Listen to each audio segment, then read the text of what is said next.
Eh mais frérot, je sais que cette vidéo est en retard, je le sais, je le conçois, mais bon, des fois dans la vie, il y a des priorités comme le sommeil.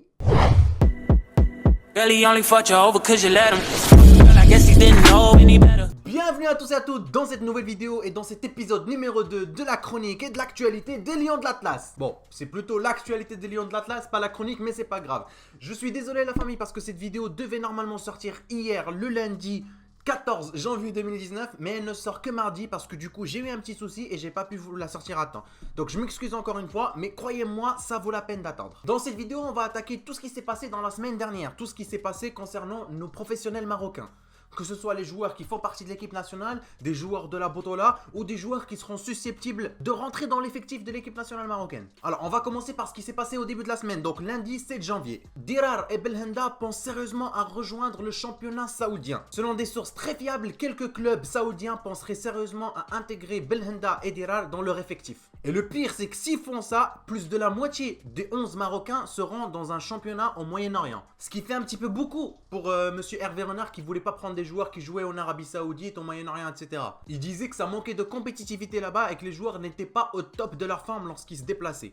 Pourtant les gars, on a l'Ahmedi qui est là-bas, Dacosta, Dirar et Belhanda s'ils le font bien entendu, Amrabat. Bref, j'espère que ça ne se fera pas, mais on verra par la suite. Alors, le Galatasaray qui est le club actuel de Younes Belhanda a proposé 9 millions d'euros pour le laisser partir, alors que l'Etihad a fait une offre de 7 millions d'euros. Donc pour l'instant, ça ne s'est pas encore fait, il n'y a pas encore de résultat, il n'y a pas encore de négociation, mais ça va peut-être arriver dans les prochains jours. Mais quand même, selon les médias turcs, il y a quand même quelques infos qui fuitent comme quoi Younes Belhanda serait d'accord pour intégrer l'Etihad et du coup c'est possible qu'on voit ça venir dans les prochains jours. Bon, on passe à l'info qui va énerver tout le monde. Et oui les amis, l'Égypte a officiellement eu le droit d'organiser la CAN 2019. Je vais pas trop m'attarder sur le sujet parce que ça m'énerve tout autant que vous.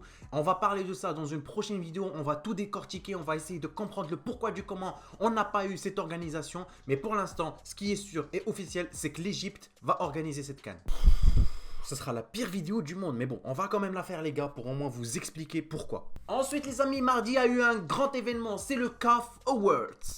Je fais bien l'accent anglais ou pas? Franchement, je le fais bien ou pas? Alors on a eu 3 éléments, 3 personnes qui font partie du staff marocain et des joueurs marocains qui ont été nominés pour du coup cette organisation, ce CAF Awards. Avant il s'agit de Hakimi qui était parmi les meilleurs joueurs de moins de 21 ans. Il allait peut-être gagner le trophée, on va voir ça d'ici quelques secondes. Ben Atia qui participait au trophée du meilleur footballeur africain de l'année et Renard qui était du coup meilleur entraîneur d'équipe masculine. Du coup la cérémonie a eu lieu mardi dernier. Hervé Renard a été du coup meilleur entraîneur d'équipe masculine en Afrique. Il a eu le trophée, il l'a gagné. Bravo à toi champion. Ah, Ben Atia n'a pas gagné du coup le prix du meilleur joueur africain de l'année parce que bon, Salah il a quand même été meilleur l'année dernière, on va pas se le cacher parce qu'on est marocain, mais quand même il a fait partie de l'équipe type du 11 type d'en Afrique. D'en Afrique, voilà, c'est dans et en même temps, d'en Afrique, voilà, nouveau mot.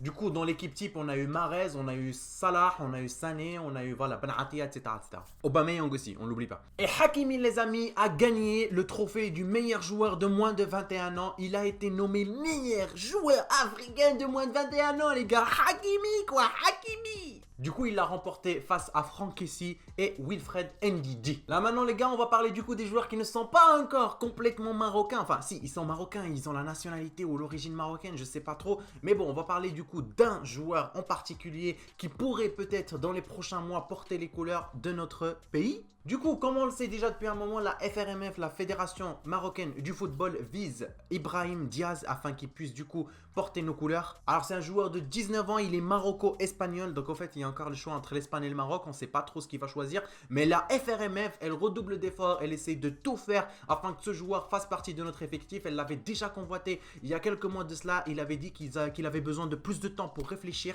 Et maintenant qu'il vient de quitter Manchester City pour aller au Real Madrid, on commence à avoir peur qu'il présente quand même l'environnement espagnol, le pays espagnol, vu qu'il est du coup au Real Madrid. La FRMF a du coup eu une petite idée qui était magique. Elle est rentrée en contact avec le grand-père d'Ibrahim Diaz qui habite du coup au Maroc afin d'essayer de convaincre son petit-fils de porter les couleurs de l'équipe nationale marocaine. Donc j'espère que ça aboutira, même si la technique n'est pas bonne, c'est le résultat qui comptera au final. Et j'espère qu'il rejoindra plein de joueurs comme Hakim Ziyech, comme Boufal, etc. et qu'il ne sera pas du côté de Fellaini, de Afellay, etc. Bon, jeudi, il s'est pratiquement rien passé pour nos professionnels marocains, ou du moins ceux qui nous intéressent le plus. Mais le vendredi, les amis, Bono a décidé de prolonger avec Gérone jusqu'à 2021. On va parler de Bono à la fin de la vidéo parce que samedi, il a fait un match contre Deportivo Alavés, on va en parler. Et du coup, grâce à ses prestations, grâce à ce qu'il fait pour cette équipe est classée 9e de la Liga, ce qui est vraiment déjà très bien. La Liga compte vraiment des équipes qui sont juste énormissimes, qui sont juste très forts. Et être 9e, c'est quand même pas mal. Et bien entendu, il fait vraiment partie des meilleurs gardiens de cette saison en Liga. Bon, on va du coup parler des joueurs qui pourraient peut-être bouger lors de ces mercato hivernales ou peut-être après. On va parler d'un joueur que nous aimons tous, la famille. On va parler d'un joueur qui va peut-être être transféré à une autre équipe. Il s'agit de Hakim Ziyech, les amis.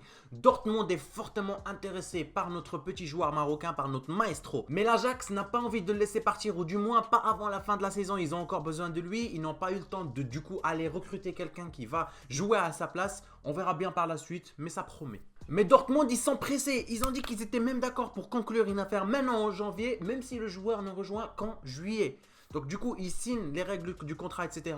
Mais du coup, Hakim Ziyech ne sera Dortmundéen qu'à partir de juillet. Ce mot n'existe pas, je viens de l'inventer. Bienvenue chez la chaîne de Wadel. Samedi, les amis, on a aussi eu une mauvaise nouvelle. C'est du coup la blessure de Ben Atia pour le match Juventus-Bologne. Il devait normalement jouer ce match, mais du coup, sa blessure l'en a empêché. On en saura plus dans les prochains jours. Et comme je vous ai dit, notre petit Bono a fait un incroyable match contre Deportivo Alavés. Et oui, les amis, Gérone et Deportivo Alavés se sont affrontés samedi dernier. Le match s'est fini sur un nul, mais notre petit gardien marocain, notre petit Spider-Man a été incroyable. Et cette fois-ci, les gars, il n'a pas juste arrêté des frappes de malade, il n'a pas juste intervenu lors de récupération défensive ou je ne sais quoi comme Neuer. Non, cette fois-ci, les gars, il nous a sorti le grand jeu. Il s'est transformé en Zizou. Il a sorti une de ses roulettes, la famille, je vous dis qu'elle est incroyable. Un gardien ne fait pas ça. Et lui, il s'est mis au skill. Bientôt, il aura 5 étoiles de geste technique sur FIFA.